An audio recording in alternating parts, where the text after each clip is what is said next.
Hi everyone, so in this video I'm making a sketchbook and I thought I would share with you my process and kind of do like a little mini tutorial for how I made this sketchbook. And this is a coptic stitch sketchbook, so you're going to need to sew the pages together. And the good thing about this sketchbook is that it can lie really flat when you're drawing. It's not too tight of a stitch and the book is just really easy to handle while you're drawing with it. And something I should say is that I learned how to do this using YouTube tutorials, so I'm going to link in the description all the resources that I use to help me make this sketchbook. If you're interested, I would definitely recommend you check them out because I found them so helpful, and I wouldn't be able to make this sketchbook without those videos, especially the channel Sea Lemon. Please check out her videos, she is so helpful. So here are all the materials that I use. You need like scissors, some paper clips, a ruler, some things to cut with. I used a butter knife to smooth down the pages and some sewing needles, and thumbtacks are pretty useful, paper clips. You also need paper, of course, and some thicker chipboard or cardboard or something for the covers of the sketchbook, and also some thread. I use embroidery floss. You can double thread the needle if you want. I didn't double thread it, but I kind of wish that I did. And this is going to be the coptic stitch method of sketchbook. So the first thing you want to do is just gather all the paper you're going to be using and make sure all the pages are the same size as each other. The size doesn't matter, it can be whatever you want, whatever size you want your sketchbook to be. Just make sure they're all the same so that it's very uniform.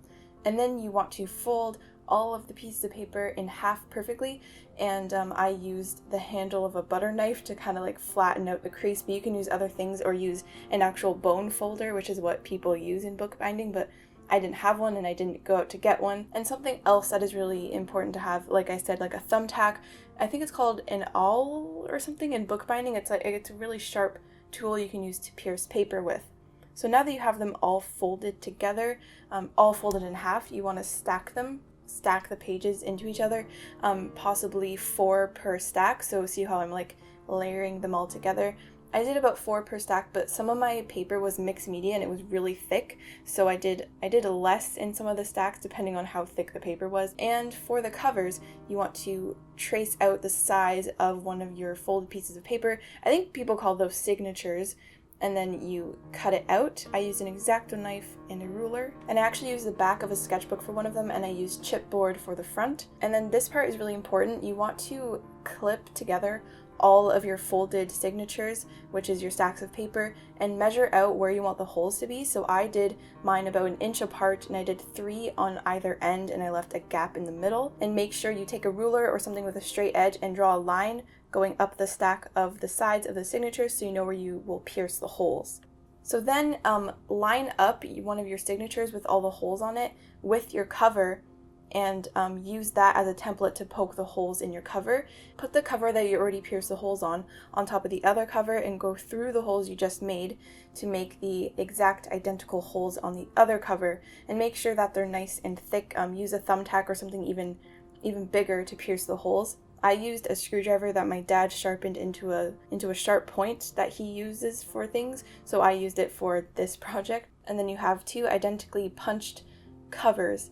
And the way I made the holes on the signatures is you unfold them and make sure that they're perfectly aligned before you punch the holes, and then use a thumbtack or some kind of owl or like a sharp tool to pierce holes along where you already made the marks, and go through all the sheets of paper at once, and then flip it over and do it on the other side. And make sure that the holes are big enough for your needle and thread to go through. You might have to adjust them afterwards. I had to do that. And then you have your pierced pieces of paper, and as you can see, I did all of mine and they're all aligned nicely. And then before you start sewing, line up all your pages the way you want them to be in the book. So put the back cover, all the pages, and then the front cover, and then you want to sew them in the order that you punch the holes. So try to like keep track of how you had them stacked and try to keep them in that order for the whole project. And I started sewing mine, and you couldn't really see what I was doing too well, so I made a smaller one to kind of show you how to do the stitches. So I hope this will help. So like I said before, stack up all the pages in the order you want to sew them, and start with the back cover and the first signature. So make sure you have a knot at the end, and start by going through the first signature like this from the inside to the outside, and then go through your back cover with the needle and pull that tight. Then you want to loop around the stitch that you just made, and your thread will tangle a lot, just try to be patient with it. And after you loop around, you go back through the same hole in the signature. So you return back through.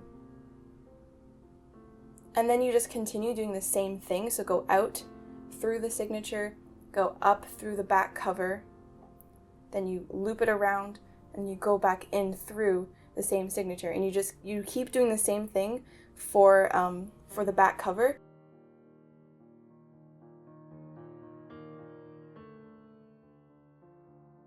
When you're at the last hole, instead of returning back through the signature you were just on, you go through the outside of the next signature like this, and then you go back through the signature, back to the outside, and then you want to loop around the stitch you made previously like this, and pull that tight, and then go back through the signature. And then you do that for the rest of the row, and for the rest of the pages until you get to the front cover. So go through the signature. You might have a big gap between them in the middle, like mine. That's what mine looked like. And then go through, loop around the stitch as you saw before. And then once you're ready to add the cover, you actually add your last signature and your cover at the same time. So you loop around, and just before you're about to return to the signature, that's when you go through the cover instead.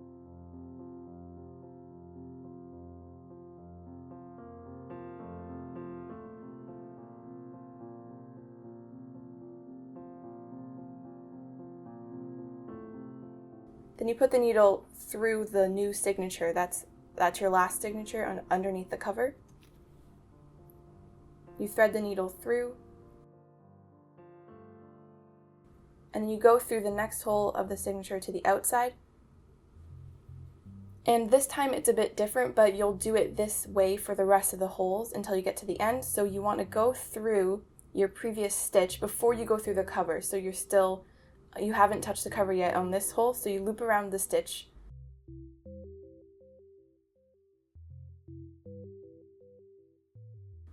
And then you go through the cover like this.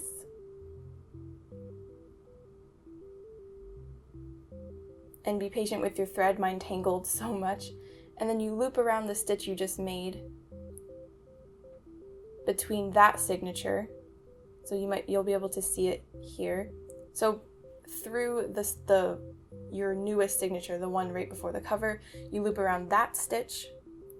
And it always helps to flip the pages over to see where your needle is. And then go back through the hole of the signature. I know it's blurry, but just return through the hole. You'll see where the needle's out. So you go back through the signature, and then you keep going, and you do it that way for the rest of the row until you make it to the end. And now that you're at the end, once you finish looping around and everything, you pull your needle through the signature like you've been doing, and then you just tie a knot by putting it through and then looping it around.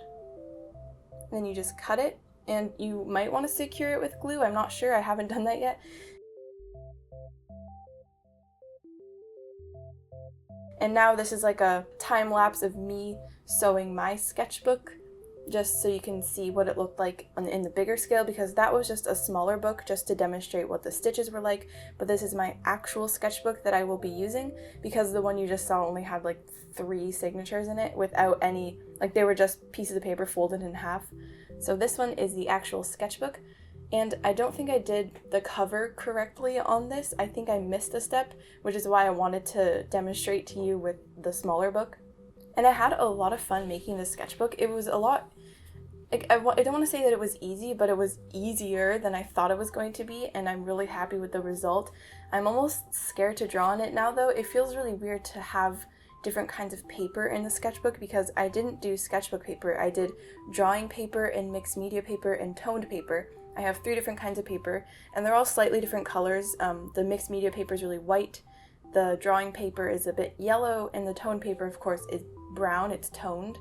And I was debating whether or not to wrap the cover in paper. I tried to, and my glue, I think there's something wrong with it. I think it's a little bit dry. Maybe I left the cap off. It just dries in an instant, so I couldn't get it to stick to the cover. So here's the finished sketchbook, and I'm going to draw in it in this video too, so you can see me fill the first page of this sketchbook.